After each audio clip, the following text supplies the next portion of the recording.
operating in a clandestine way. Bitwagala mumanye bye mumanya. Okay? Enzanye yekiyekera wetu bweri. Boya byagala abantu bamanye bibakola ki? Bebalina okumanya. Need to know. Owekitiibwa His Excellency Kyagulanyi Ssentamu. Nti ebyobufuzi bye engeri gyabikolamu mwaba muli ewala mukirizibwa kudibetinga ku kikoleddwa naye temuyinza kumanya kikyazaako. Okitegedde? Ensonga eyo njagala abantu bagitegeere bulungi nnyo. Jjukira badde batuliisanga ssente, mulidde ssente muzimateewo, eza diaspora muziridde, sijui eza chogamu, sijui eza iPod, sijui eziva mu gavumenti. Oyo muhoozi azimbire ffe baleme kuzimba kyabwe biri byabwe. Goyinza okuzimbira muliraanwa we ennyumba nga gwe gy'osulamu etonya ng'oli mupangisa. Such kind of intelligence yebeera wansi w'obwanakyemalira, mufuuka basiru. Ate nga intelligence ebeera y'abantu abali intelligent. Intelligence kiva mu intelligent. Obumanyi, obukugu, obwongo bwo nga bukolera waggulu, osaza mangu, ogatta mangu, kino n'ekino n'omanya nti wavaamu kiri. Kati intelligence mu nsi yonna bagirikrutingiramu abantu abali exceptional in terms of IQ, because ogenda kubegera ggwanga olina okuba ate ng'omanyi ng'oli wanjawulo. Nekinasa intelligence bano bivukavuka babijja eri mu munankanyi mu busabu ate eyo kiruhura nga babaleeta babayiwa mu intelligence. Okiwulidde mbu wasemwayo ebisingayo okubeera ebyobwa radicalism, it is death. Si bwe kiri? After the exchange of fire, death yekola ki? Yeddako. Kakati ate gwe ofiiridde mu ddwaliro nga temuliimu ddagala, obadde mu lutalo nga tewaliiwo buyambi, ng'ebanakuba essasi musaayi ne gukuggwamu. So there is no change. Tiwaliwo njawulo wakati wa era tiwaliwo olita kulimba nga mu Uganda mbu peace. Peace does not mean that there is no war. The absence of war does not mean that we have peace. Tulina ngeri gy'oddira cause gy'olabanga naawe kunyigiriza nogisuppressing. N'ekyo kale kyali baddawo. Naye bakubiitinze mu intelligence yo, activity nebeerawo successfully. Okay? Bwemala okubeerawo oluvannyuma n'ojja ng'oduma okonkona abantu mu mayumba, kokokokogulawo weekalakaasiza wandabye, kokokokogulawo mwe mwakunze. Okitegeera? So ab'ebyokwerinda byawano kati tulina level kutubatwala awalala. Era simanyi oba balina amakomera agamala, because strategy yaabwe yakusiba. Okay? Because omuntu agenda kugula lita ya petroli sindi kasanvu asigale nga akutunuulidde butunuulizi ng'oli mukambwe nnyo. Kati kyolina okumanya ono omusajja NRM erina ebintu bisatu. Ekisooka etta, kimu, ebba, bibiri, ezikiriza. Ebintu ebyo bintu bisatu. Ate ebintu ebyo biri associated mu kusinza mu bitabo ebitukuvu, biri associated ku sitaani eyajja okubba, okutta n'okuzikiriza. Kakati yoyo yemu okubaswaza. Kati okwewala ekyo omaliriza oli shaped mu society. Kati nze nti okuswaza Kyagulanyi. Kati ahanga mawulire ganfulumako nti bankute n'omwana atanaba kwetuuka. Myaka 15. Kuba oli busy olowoleza ggwanga. Kati sina na budde busala nviiri. Olowoleza ddi bukaana akatanaba kwetuuka. Kati politics am driving ku ekyo. Okay. Namponya omusango ogwo. Nze mbeereyo mu byalo ne bakupira essimu ng'omuvubuka bamunywedde. Bamukute n'akaana ka myaka 9.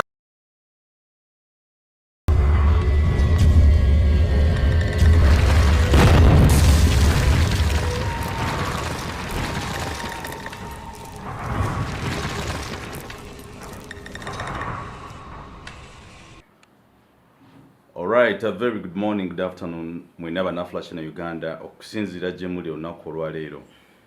Twebaza Omukama nti tukyali balamu ate tukyassa naye nga budde obusinga tugamba sifa abasinga ate ne ate sifa abasembayo.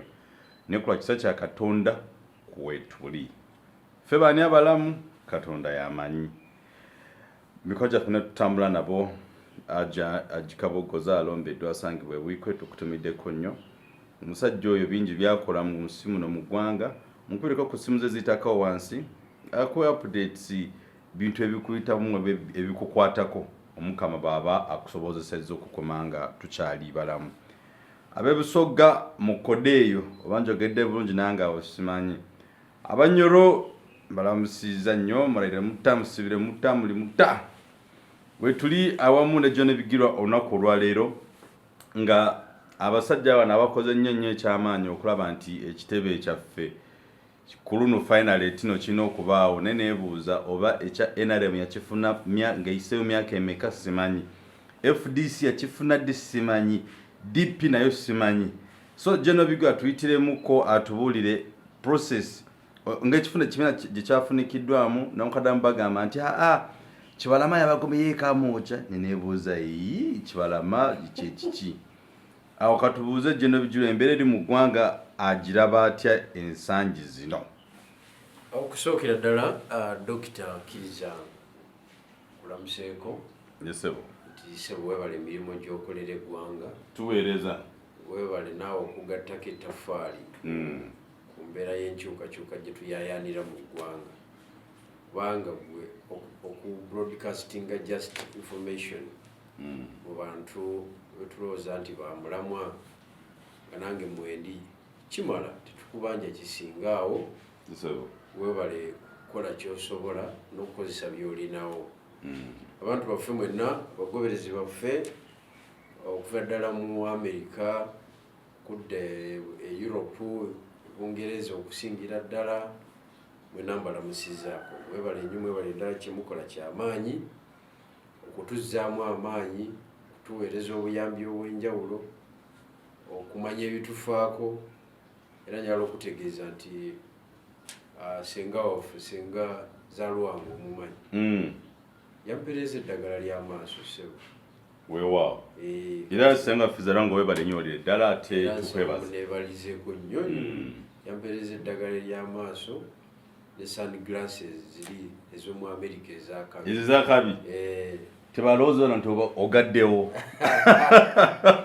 era agati eddagala ligenda likola ki ligenda lifunako Zalwango senga waffe weebale nnyo weebaleagaasi agenda akendera mu maaso of course gali subjected to operation but ngira ntambula afudde olwaleero wakiri ofu enkya n'olaba ekyenkya naddala ennaku abantu olwo basabira ffe bamulabeko ng'afa kale tanaba kukkiriza naye ajja kukkiriza kale nze kati ng'abeera atambula mu field kubaza obubaka obwange obw'enkyukakyuka obusinga mbutambuliza mu nnyimbe okay kati nze ndabye entaana zesimanyi muwendo ozirabye ez'abato n'abakulu kati ez'abakungu n'abakopi nazo ozirabye ez'abalangira n'abambejja nazo ozirabyeko so olita kulimba there is no escape route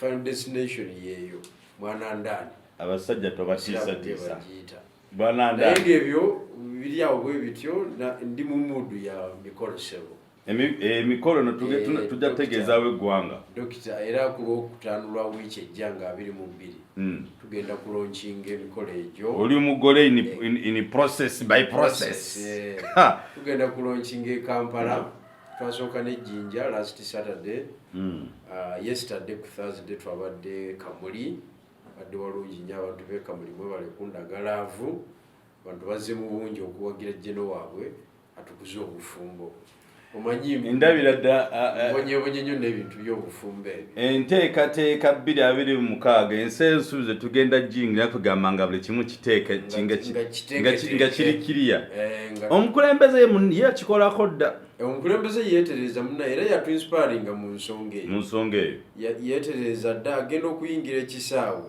ng'ewaka wanywevu gwe bayita his excellence BobiWine osobola okugenda mu struggle n'obaako kyokola ng'ewaka si wanywevu tosobola ballambe okiwulidde so nange nno ngenda tandika awo njatumirako nyo mikwano gyange gyonna nange ndi mu kkubo gwe bintu bino si byangu so sebo ndi mu mundu eyo era aba diaspora njabba kubira omulango gutali gwakubika nti balinako contact mwenna ngenda batuukako kale mwagire ensonga eyo nywere mu society era nange ntumiddeko nnyo omukwano gwange gwe bayita Uncle Jeff oyo directive from California Aunt Zarango be nice naye tumutumiddeko Momo and Sarah Kabuye Ebyomati n'abasigadde mwenna tubatumiddeko bangi era mwabali mu Kampala abali mu Kenya Tanzania Sudani South Africa Indonesia Germany Europe Asia Africa tubagatidde awamu ne musonyo bagatanga akatogo naye nga tubagalanye kubatwiza obudde bwe twetayina embeera so ensonga gy'otadde mu ddira tuba tubuuza ku bataka ate nga tulina obbabuuzaako ey'ekibiina okufuna obutuuze obwannamaddala kakati abantu kye batamanyi ku National Unity Platform n'omukulembeze waayo owekitiibwa His Excellence Kyagulanyi Ssentamu nti ebyobufuzi bye engeri gy'abikolamu mwaba muli ewala mukkirizibwa kudibetinga ku kikoleddwa naye temuyinza kumanya kikyazaako okitegedde ensonga eyo njagala abantu bagitegeere bulungi nnyo bakkirizibwa okwogera ku kikoleddwa kye twanjudde naye temuyinza kumanya ki kyetukola kiddako robo daba style kubanga twatula wansi ne tu analyzinga opponent waffe capacity ye enkola gy'akolamu n'ebigendererwa bye so netugamba nti tetuyinza cooperatinga in the normal way. That's why ebintu module eyo bijjanga surprise eri abataka bonna ab'enjawulo abagoberezi baffe abawagizi baffe abakulembeze abawansi n'abalala bonna naye nga National Unity Platform okusinziira ku bigendererwa byaffe okusinziira gye twagala okutuuka tuteeka okukola ebintu eby'amaanyi okuzimba confidence mu bagoberezi baffe.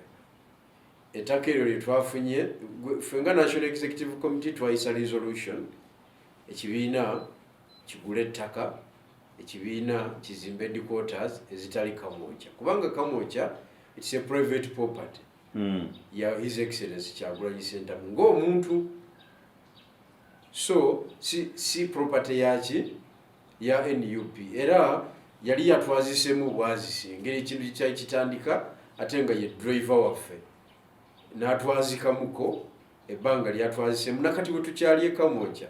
So ekibiina bwe tugenda nga tuva ku eno level tudda ku ndala tuba tulina okusajjakula kubanga tujja tuuka mu maaso eyo nga Kyagulanyi avuganyizibwa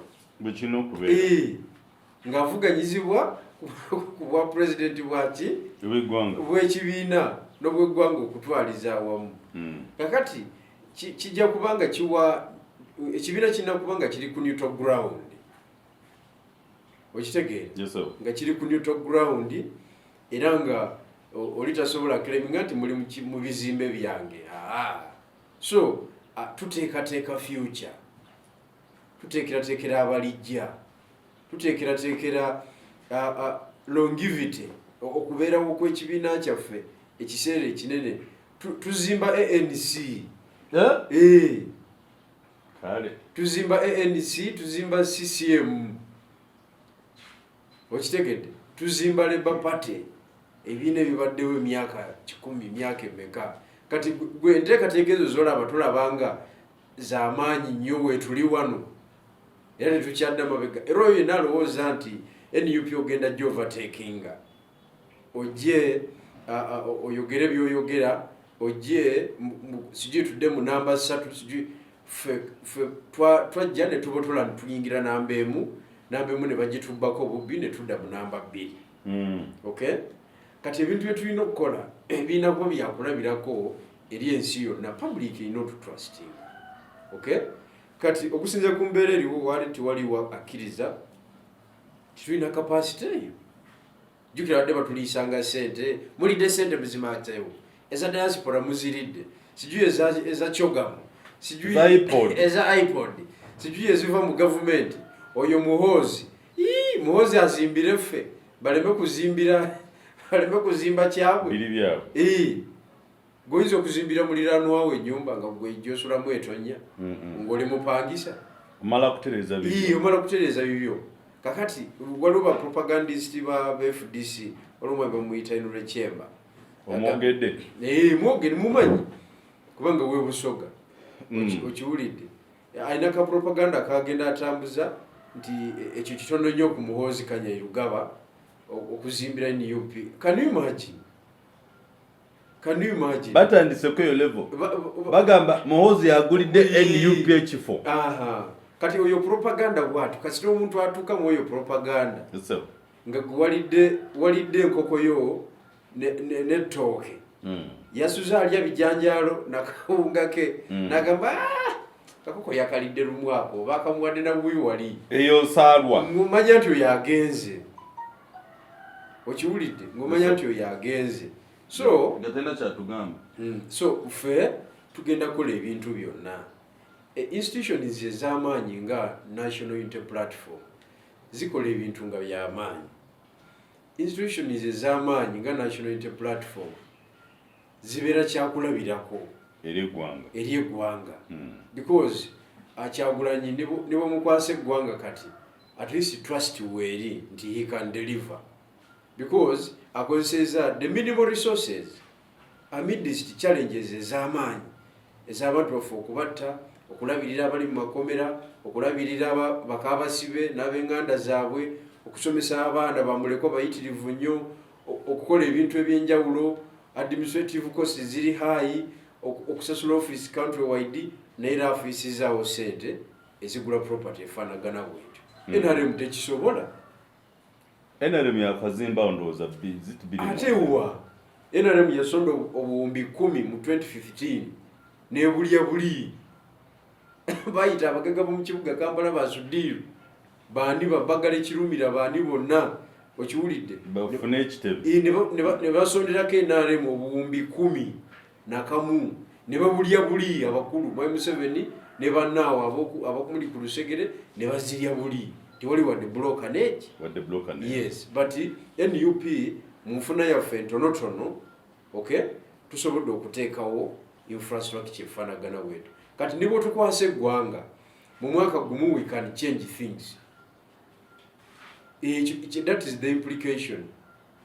We can change things because tukoze eki tulazeeko ekikola ki ekitambula tomanyi kyekitegeeza kugula ttaka almost a full acre e Makerere mu kibuga wakati it is a big deal ate ng'oliguze mu nkola ya kiyeekera nga state tekoze eki tetegedde ozimba n'ekikomera nina kyentiddemu maaso awo ono Saabavubi bayinza omubuuza ne bamugamba bano baguze kumpi ne woosula bakuyitawa tebamugobe okitegeera oyo Saabavubi Saabavubi manyi twogerako Saaba minisita omukyalo oyo opposite kakati ekyo kyenkugamba kyengamba abantu baffe nti mulina okukimanyanga nti tuoperatinga in a clandestine way byetwagala mumanye bye mumanya okay enzanya y'ekiyekera bwetyo bweri byoyagala abantu bamanye bibakola ki bebalina okumanya need to know woba tolina kumanya kino kintu kweno level tolina kimanya ekikususa entegeera kireke ekyo kati intelligence tugibiitinga mu eyo enkola need to know approach tugibitinga mu enkola netubanga era kati bwe tuwogerere twamaze okwanivairinga abasecurity ne batandika okwebulungulula ekitundu baguzo batya tebasimba emundu baleke bagambe nti olaba wano wano emundu bannabyokwerinda baffe tisibulabanga nako era nze no gavumenti osobola gikolera intelligence kubanga osiruwala busiruwazi kakati omusajja aguze ettaka n'azimba ekikomera n'ateekako ne geeti najja n'anivairinga kati gwe intelligence yo n'ogireeta okitegeera era abasirikale bali awo beewuuba bakola ki banagana kizimbe kwambuka ekimu ku byo oba basampolinga ttaka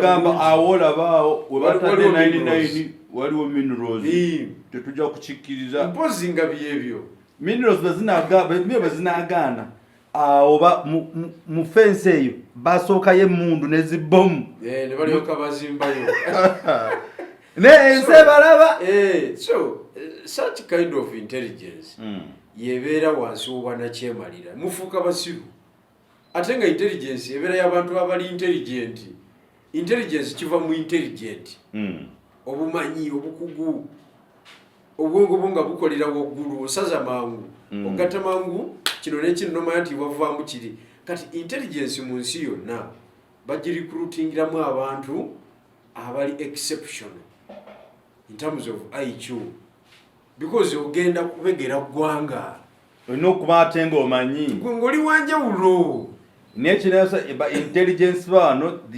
bivukavuka babijja eri mu munankanyi mu busa bwate eyo kiruhura nga babaleeta babayiwa mu intelligence okiwulidde mbubuwasembwayo kambuuze kyoliko omanyi kofa abaleko blackboard oba 2 oba 3 oba whiteboard whatever nabuuzaako naku mu poliisi ne mubuuza njagala onjawulira ebintu bibiri police and police ombule police kyatandika ddi poliisi yatandika ddi wewe toka huko nemugamba please what I'm trying to advise you nti we follow policy and its procedures so tojja kuŋŋamba omakyali aŋŋamba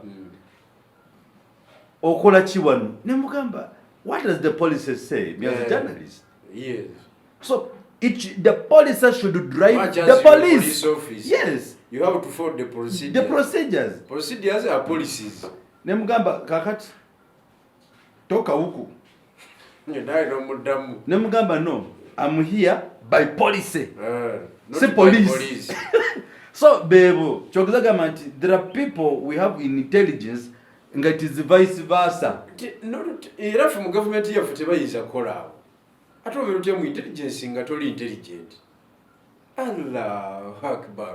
Ife eggwanga tugenda litambuliza ku level ya waggulu nnyo nga tumakinga na FBI abo CIA nga bebakyali bafu nekyemanyi ne CIA NFB naye Uganda egitya unity platform einaba jeno abatamanyi nti balwana bakwata mundu jeno bya bwongo andi kakati bino ebintu obwa jeno buva mu kulwana nakikugamba dde ekyo tewaliwo jeno okujjako ng'ogamba nti gwe jeno megadi nejeno megadi naye kyali naye kakati nze genda ku Facebook yange olabe ebiriko basi lutalo ntalo zeri lutalo lwe luliko we are in the war tekiriko kubuuza people are dying okiwulidde every day and night people are dying omuntu bw'atafa accident because of bad policies ku luguudo okiwulidde omuntu afiira mu ddwaliro olw'okubanga temuli mu ddagala naye okufa kuba kufa afiiridde mu lutalo afiiridde ku tiyagaasi afudde essasi talina njawulo n'afudde nga tewali ddagala mu ddwaliro okiwulidde kakati tuli mu lutalo abantu abafa mu Uganda kati kankuwa ekyokulabirako bukyanga tuva mu kalulu 14 January 2021 15 January 2021 natandikirawo okuziika mu Kamuli municipality naziika omwami ya celebratinga opponent wange yanzibako obuwanguzi nti ayise yanywa omwenge nakola ki navaako n'atadda kakati okuva kwolwo okutuuka yesterday, because even yesterday era n'atereeza ebbali, okay, n'akaziika abantu 7 okuva 63 jona ziisobola 764 okuva January bonna bafa mukamuli mukamulyawo wokka Kamuli municipality, byonna biva ku neeyisa ya gavumenti, but nga abantu bafa obulwadde obusookerwako fulu musujja talina 3 talina 5 talina 2 okitegeera okufuna kubanga obwe busente obukola ku bujjanjabi obusookerwako, but you know abantu kati njawulo ki n'abali mu lutalo, njawulo ntono ateriiwo, because at the end of the day death, okitegedde ebikola by'olutalo, ebintu ebiva mu lutalo ebisingayo okubeera ebyobwa radicalism, it is death, si bwe kiri. After the exchange of fire, death yekola ki yeddako. Kakati ate gwe ofiiridde mu ddwaliro nga temuliimu ddagala, nawe obadde mu lutalo nga tewaliiwo buyambi, ng'ebanakuba essasi musayi ne gukugwamu. So there is no change. Tewaliwo njawulo wakati wa era tewaliwo olita kulimba nga mu Uganda mbu peace does not mean that there is no war. The absence of war does not mean that we have peace. It's the order of the day in Uganda we have peace. Kati katumba abantu oyinza omugati Uganda erimu emirembe nemwe nyini yedduka. Oyinza omugamba omuntu ajja n'ebyokulya bye mu office, senior government officer, njagala ekintu kino mukitegeere, cabinet minister atalya mu State House, senior government officer atasobola kutumisa mmere ku kafe Javas bamuleetere mu office akole ki aliye, atasobola kutuula wantu wonna n'alyawo mmere. Oyinza otya okungamba nti gavumenti gy'olimu erimu emirembe? Chapati mujja nazo mwengaba senior government officers ogenda mu meeting ba senior government officers bagenda mu workshop, line y'emmere ne bagitunuulira butunuulizi mu lunch time, buli omu ne yeebulungulula nange emmere kweri ku line okuva wano n'eringa yasasuddwa esente empitirivu ne bagitunuulira butunuulizi. Why? I will tell you peace. They fear death. Kati ate otugamba otya nti waliwo peace okujjako ng'oli mulalu? How do you define peace? Nati mu Uganda manyi peace nti ofuluuta. No.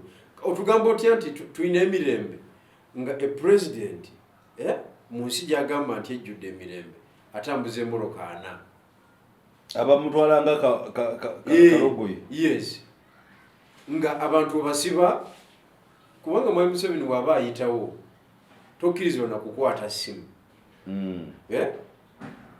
Basiba abantu for 1.5 hour anaaba kyolko kambuze omufuzi omusajja oyo buli muntu musibe mu Uganda kati nzikiriza anti kyenkugamba bw'atakusiba 1 hour and a half akusiba mwaka.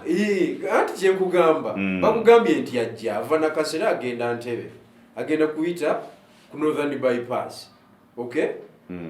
Basiba bwayise ne basiba Wandegeya ne basiba Masanafu awo wonna awo nga tosala ne ayita nno waggulu naye n'aba wansi temutambula. Okitegedde? Naye yeeyita kirabika ne mwennyini it's peaceless. Where is peace? Temulimba bantu. This country is not peaceful at all. Absolutely. Because tewaliwo kintu kyonna kyolaba kitambula in a normal way. Tekiriwo. So ebyemirembe ezemboozi ffe twazigoba tebiriyo mu ggwanga. Ezemboozi twazigoba wana want survive for the fittest. Abantu gomanya abantu abali mu kufa mu byalo enjala femini yennyini femini neva muhanga ng'omuntu bamaze emyezi 8 nga tebalina kyakulya. I'm telling you, for me, I operate in the village. abantu enjala nebakutula paka abekaramoja nga baggwawo ne tuyoyoko ttani 2 ez'akawunga naye nga zikole ki naye okutaasitaasaako mu ekyo ekitundu ekiri obubi ennyo. So abantu baffe abali eyo naddala mmwe baganda baffe abali mu diaspora tubasiima nnyo naye ate mwebaze Katonda mwava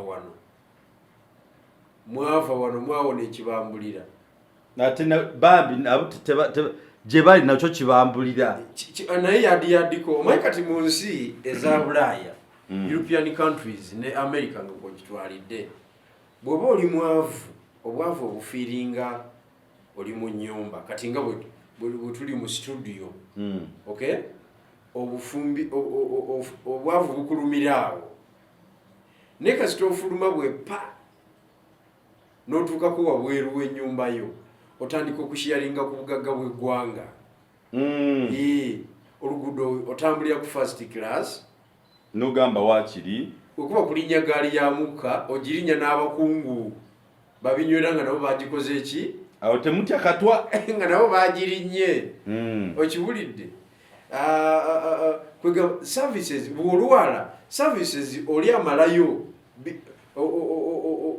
kirumira weeri oba sudiru weeri byafuna obifuna you share ekitasoboka wano woba oli mwavu oba mwavu ewaka noyingira tawuni nga naye obwavu bwereere nga bukuyisa bubi kubanga okuva wano okudda wali nfuufu okiwulidde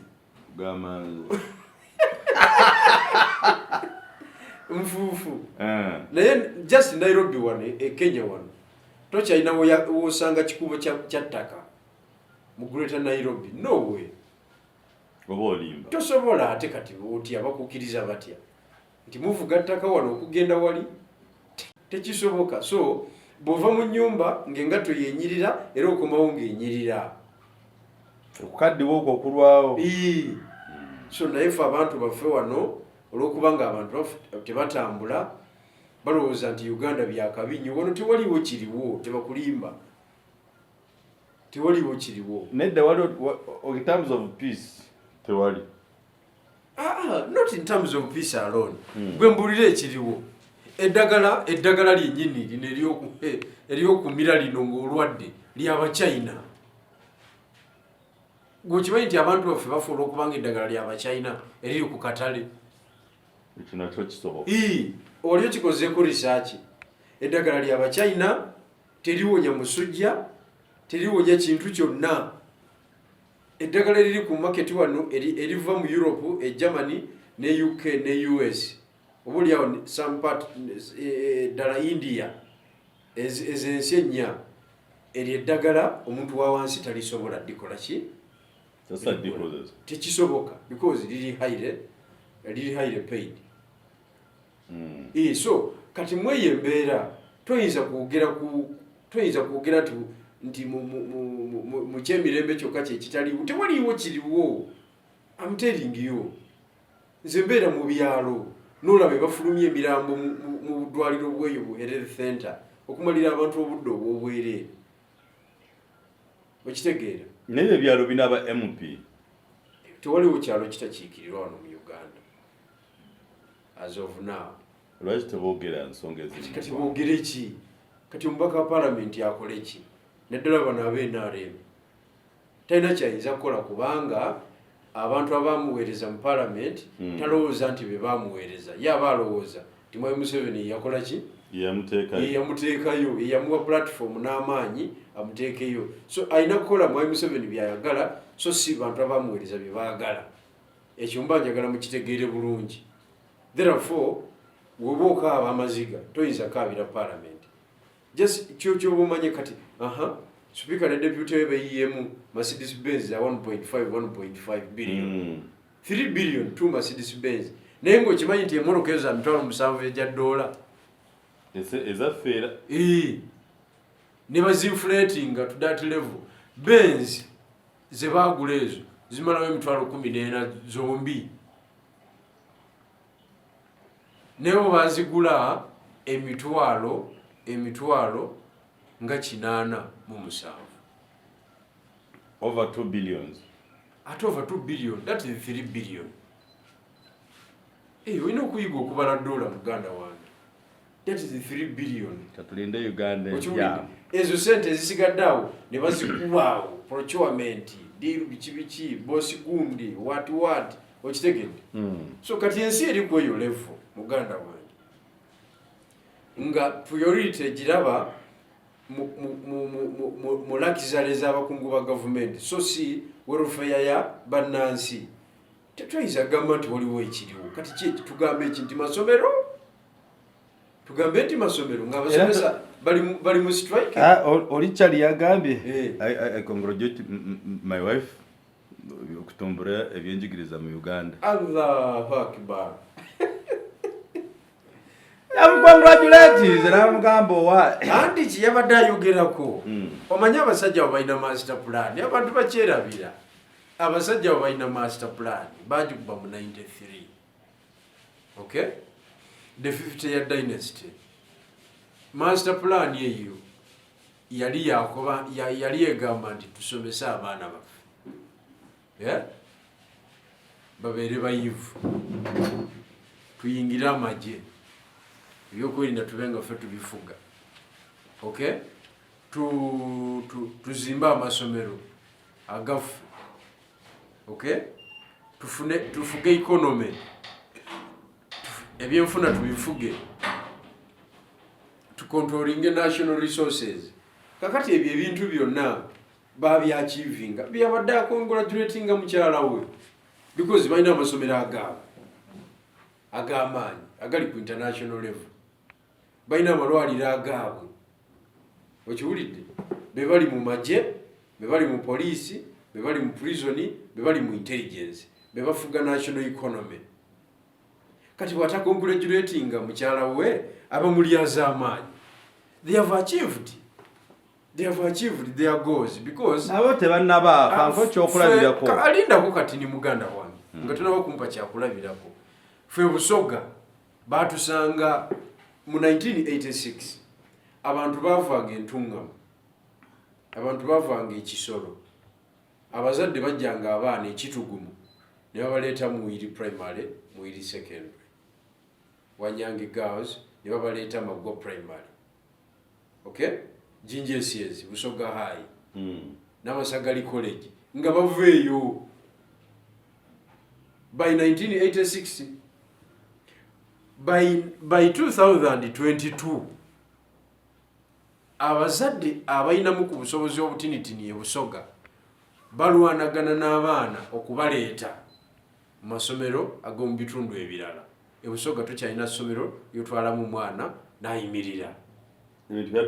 Ebintu byadobonkana. So ekyo yakyachivinga Janet Kataha Museveni. Yakyachivinga era ya ono omukulu yabadde mutu okusinza ku mission yawe yadde mutuufu omukongratulatinga. Because mission bagitukiriza uninterrupted. Kati from education tetulimu. Ate mutaba mu education kitegeza mu economy tolimu. Economy wato jinda. Mu leadership tolimu. Kibulidde. Walabye omubaka bwa submitting ku floor. Oba walabye katambi yako. Nabirabi. Aha, that is the UPE product. Kitegedde. Atenga yazze nga mwetefutefu agenda kuba substantive submission. Maiden speech, maiden speech. Mwaka mulamba takolanga maiden speech. You understand?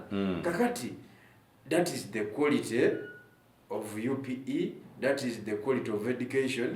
Abakulu bano gibaleeta mu 1986. So tewali kiriwo muganda wange, olita ku bulimba nga waliwo ekitambula, tewali. Nga tetunaba ekyo nga kiwedde. Nalabyeko ekyabadde Busoga mu Jinja. Poliisi yayodde abantu nti beekalakasa ebintu byalinnye ebbeeyi ne baba bakwata dozens and dozens. Kitulazaawo ekintu ekyo. Kakati kyenkugambye nti intelligence ya wano ya kisiru nnyo ya kitumbaako. There is no way woddira ekizibu kyolaba ekiri mu nsi ekiri mu ggwanga ekitogomizza abantu bonna nga naawe kikutwaliddemu kubanga abapoliisi nabo tebabagabira sabbuuni ku station nabo banoonya bamugula ku maduuka bamugula mu supermarket toyina ngeri gy'oddira cause gy'olaba nga naawe kunyigiriza nogisuppressinga n'ekyo kale kyali baddaawo naye bakubiitinze mu intelligence yo activity nebeerawo successfully okay bwemala okubeerawo oluvannyuma n'ojja ng'oduma okonkona abantu mu mayumba kokokokogulawo wekalakasiza wandabye kokokokogulawo mumwakunze okitegeera so ab'ebyokwerinda byawano kati tulina level kutubatwala awalala era simanyi oba balina amakomera agamala because strategy yaabwe yakusiba okay because omuntu agenda kugula lita ya petroli siringi 7 asigale nga akutunuulidde butunuulizi ng'oli mukambwe nnyo okibulidde kifaanagana noono omusajja gwe bakuba oluyi ekweru mu church minister nga lwaki tokuba enankanyi eyo kati tewali wagenda kutunuulira butunuulizi nga eggwanga olidibaze bwotyo olabye amawanga agagudde abantu abajjeko ba president okay nekituuka mu Uganda ow'Ebungereza pressure yamugjeeko eyabatuuze owe Sri Lanka teyawonye olwajjo yalangiridde nti nkitadde bannaye ku buliri bwe nkitadde abyaye bamusazeeko ne bayingira ennyumba ne bawuganako mu swimming pool bulijjo mwajogera n'obwana okibuli ne famire ye ne ku kitanda kye bakituuse ne bebaka abo bakambwe basinzeeko bannayuganda naye ngaewaabwe byatabuseemu katini okiwulidde owayitala asuddewo tawero nsonga ezo nsonga z'amafuta nsonga za mugaati kulinnya nsonga za mmere kulinnya okitegeera Kenya egenda kyusa bukulembeze n'awalala bannayuganda fefeka abasiru abagwagwa nedda nze siriimu nze sikyali munnayuganda nze ekifo kikyusiza kati obadde yonna fefeka abagwagwa abakyalemeddwa okufuna akakodyo akatamukira omusajja naye ng'ensonga zonna ezimutwala weeziri omanye akawunga okugula 4,000 bando akawunga bando kikosolo 4,000 okitegedde tekibangawo kisose ku mulembe gwa mukulu ono so mweyo embeera fe tugamba nti abantu b'ejjinja ekisooka tubakongratulatinga olwa reaction okufuna courage eyo no matter be bakutte tewaliwo atajja kuvaayo It was a peaceful demonstration. Even if it was not, but kyonna kyekiri kwabadde kutuusa bubaka eri abali mu buyinza. Njagala okutegeeza nti niyo banaleeta strategy y'okutta, shoot to kill. Okay?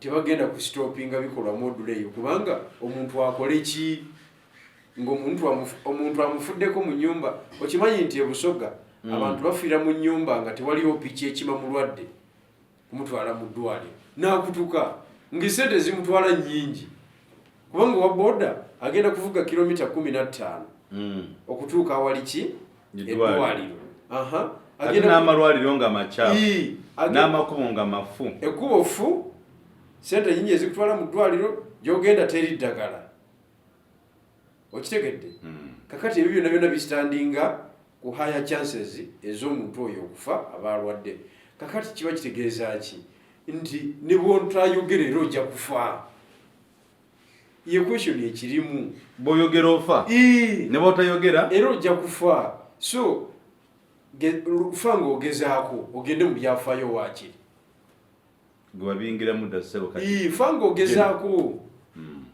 kubanga ne bona asigala ewaka muganda wange era embeera egenda kuttira mu nnyumba.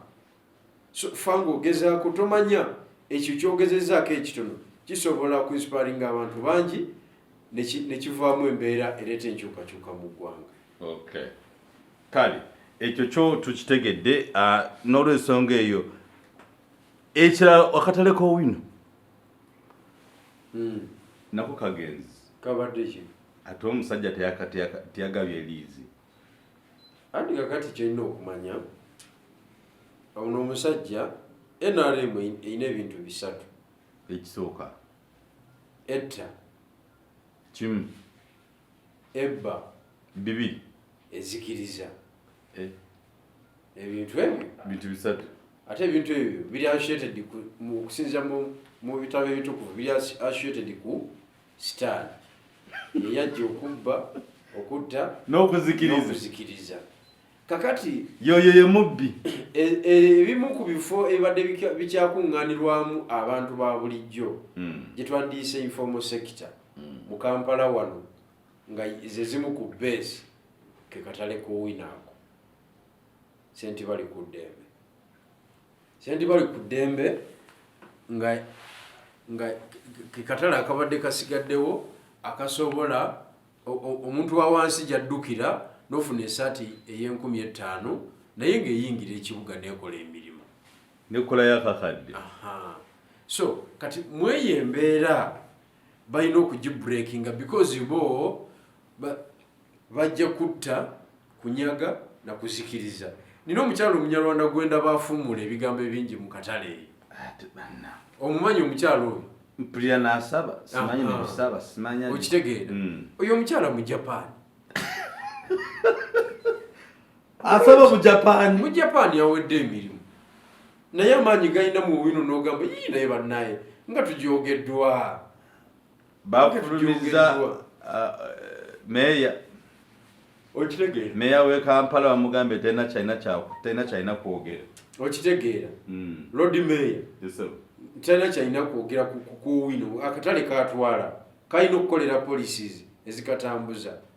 So that kind of situation yeyo bwana kyemalira butwogerako bwana kyemalira buba bwerowoozaako buba bulowooza kubeerawo kwabwo buba bulowooza leero luwedde nkya luggwako lutya tututandika tutya tumenye wano tuzibe wali onaafe onaagende ku kitanda onaaweebwe butwa.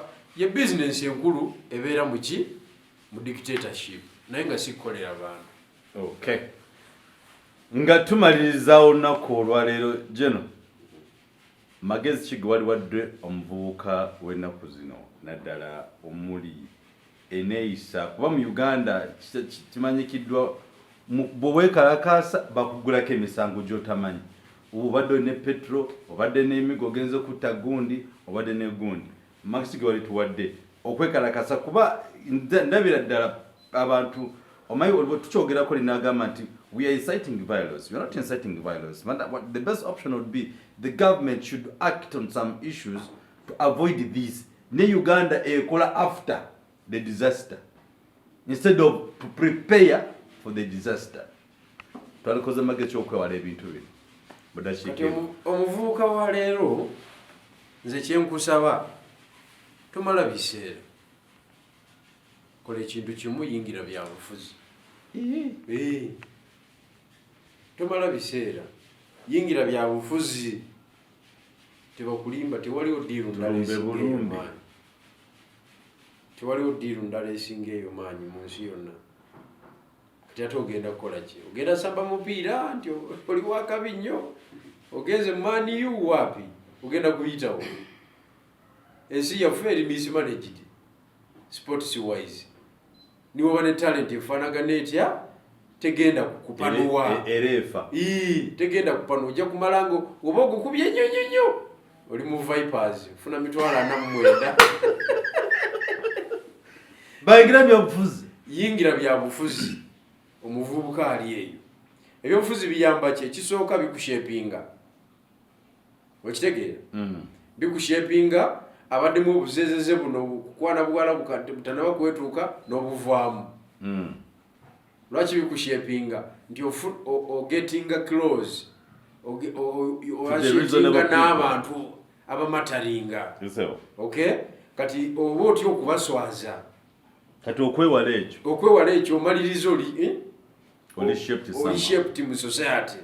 Kati nze ntya okuswaza Kyagulanyi kati ahanga mawulire ganfulumako nti bankute n'omwana atanaba kwetuuka njaka 15 kuba oli bizi olowoleza ggwanga kati sina na budde busalanviiri awe tutuuse okitegedde sina na budde busalanviiri kakati nalowooza ddi kukaana akatanaba kwetuuka kati politics am drivinga ku ekyo namponya omusango ogwo nze mbeereyo mu byalo ne bakupira essimu ng'omuvubuka bamunywedde bamukute n'akaana ka myaka 9 nga tulina ne bw'otandikira nga nawe oli muzadde olabira ddala erivubuka eryetaaga okujja obujja mu saturation okiwulidde kubanga nange ndi muzadde nina abaana abawala okitegeera kakati ebyobufuzi abavubuka mujje muyingire ebyobufuzi bikuyamba okugetinga exposed ku nsonga ez'enjawulo mu nsi yonna kubanga owalirizibwa okusoma owalirizibwa okunoonyereza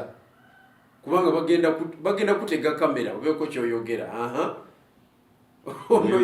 onoyogera ki kati nekikufuula omumanyi the process kubanga ebintu oba obikola ki oba obitegeera ekirala nga nsiibula era kweyo ensonga nti bwe tuwera abangi mu industry ey'ebyobufuzi eggwanga tulinunula netulijja ku basajja bano netuliiza mu mikono emituufu so tibakumalira budde eyo mb'osiika chapati zisiika naye nga it's a by the way nga main target eri kuki wali maaso timumalayo budde mbw'okola nnyo osevinga sente sijui ogaggawale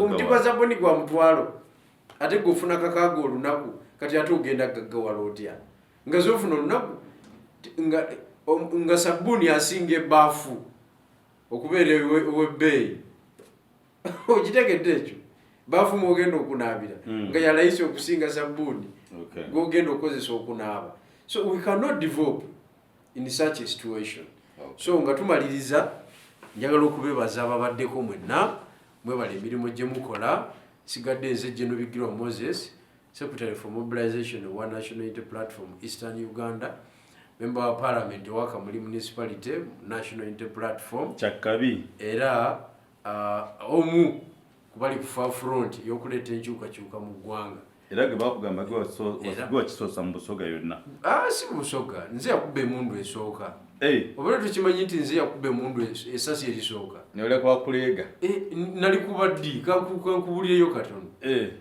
kati batuva ekyaddonde eyo ng'omukulu twayingidde Parliament 2017 waayitawo ewiiki emu waliyo omupiira enamboole wakati wa Uganda Queens ne Cape Verde okay nempenetratinga security negibeatinga nenyingiza placards nange neziyingira placards nempandikako ebigambo byange byenjagala BobiWine for President 2021 by then nali abantu bali balowooza obundi omuvuka mulalo ningira ekipande bweti bwagiza emitwalo n'emitwalo endulu nevuga security neyagala okukola ki okunyiga okureactinga naye nga ndi surrounded by numbers nga tunakyo kukola tulina kyoyinza kukola wali eri okiwulidde ne besasi erikola ki era walikuba nalikuba awo tugenda okutandikira mwenna mwebale nnyo mwebalire ddala abadde kuno program naye nga temwerabira to keep subscribing and sharing our content all the time akuma takumira mpeera mbere bulungi mweraba